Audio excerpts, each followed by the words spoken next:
बार जो कलयुग के प्रथम राजा थे, जिनका नाम था राजा परीक्षित जी, जो संतों से प्रेम करते थे, उनका आदर सम्मान करते थे, लेकिन एक बार जरासंध का सोने का मुकुट अपने खजाने में जाकर के देखा और उसको पहन लिया। मेरे भाई बहनों, वो सोना ऐसा बुद्धि बिगाड़ी उस सोने ने कि तुरंत शिकार खेलने जब गए तो वहां पर मेरे भाई बहनों श्रृंगी ऋषि के पिता थे शमिक मुनि, उनके गले में मरा हुआ सांप डाल करके आ गए और परिणाम ये हुआ कि श्रृंगी ऋषि ने श्राप दे दिया कि 7वें दिन तक्षक नाग के काटने के कारण मरना पड़ेगा। तो मेरे भाई बहनों, सोना दुखी ही दुखी कर सकता है, बाकी सोने में सुख बिल्कुल भी नहीं है। परमात्मा ने माताओं दिया है तो पहन लेना, बाकी सोने में सुख की तलाश तो बिल्कुल भी मत करना। फिर कहां जाए? चौथा सुख ढूंढता है इंसान संतान में।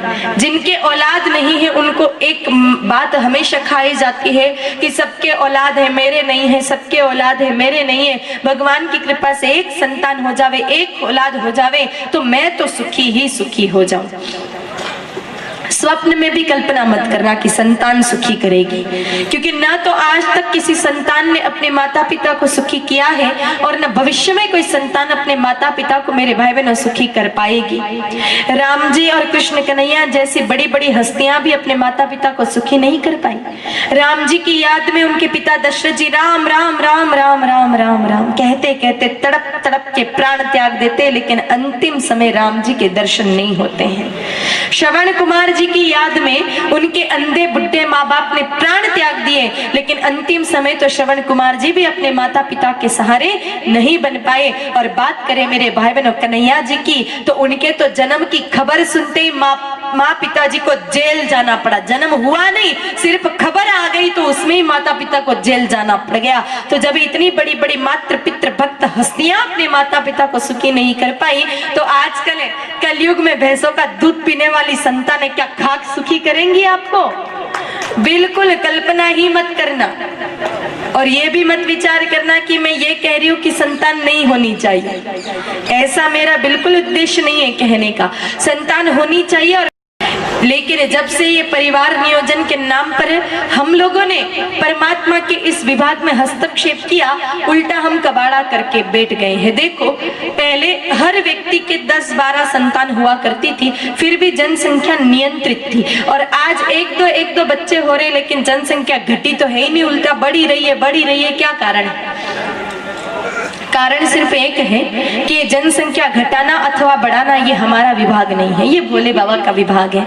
किसी दिन ज्यादा हो गए, भोले बाबा को लग गया कि अब धरती पे थोड़े ज्यादा ही हो गए हैं, बाहर अब थोड़ा ज्यादा हो गया, तो फिर भोले बाबा कहीं पर बाढ़ लाकर, कहीं पर सुखा कर, कभी केरल में बाढ़ लाकर, कभी केदारनाथ में तबाही मचा करके जितनों को सल्टाना है वो सल्टा देंगे। हमें तनाव लेने की बिल्कुल भी आवश्यकता नहीं है।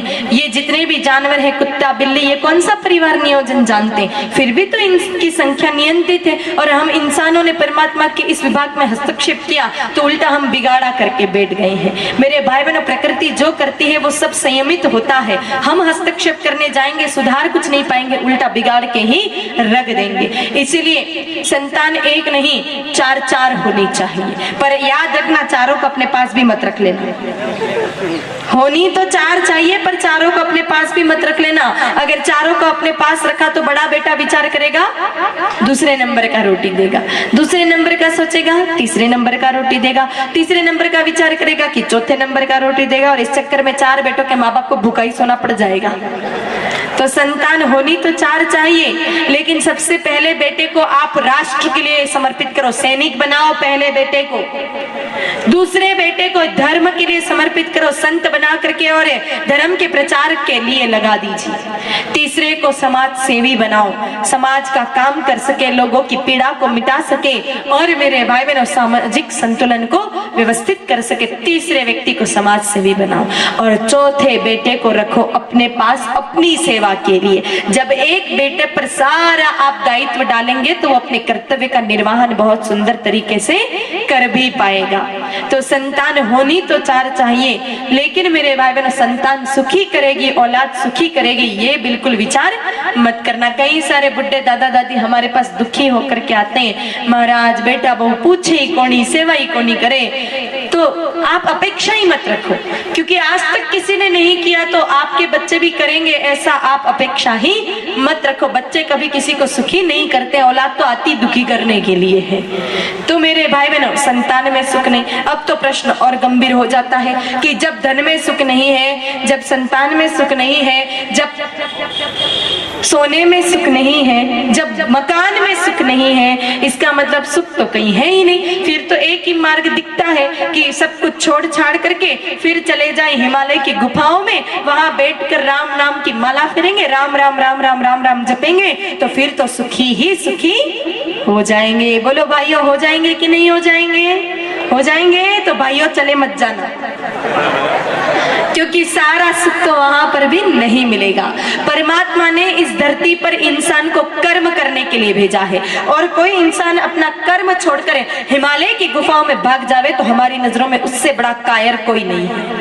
अगर आप गृहस्थी हैं तो आपको गृहस्थ का कर्म करना पड़ेगा, और संत बन गए हैं तो समाज का कर्म करना पड़ेगा। बिना कर्म किए तो काम चलने वाला नहीं है। देखो, मैं कोई माला फेरने की विरोधी नहीं हूँ, ये नहीं कह रही हूँ कि माला मत फेरो या राम नाम मत लो। हमारे परम पूज्य गुरुदेव भगवान के आदेशानुसार हम भी सुबह जल्दी उठ करके माला फेरते, आप भी फेरो, लेकिन काम छोड़ करके, जिम्मेदारी छोड़ करके अगर भाग जाओ और फिर माला फेरो तो ऐसी माला भी कोई काम आने वाली नहीं है। कुछ लोग होते हैं ना, घर गृहस्थी नहीं संभली जा रही, कर्जा ज्यादा हो गया, बीवी बच्चों का पेट नहीं भरा जा रहा, तो फिर एक काम करो, पहन लो भगवा और बन जाओ बाबा।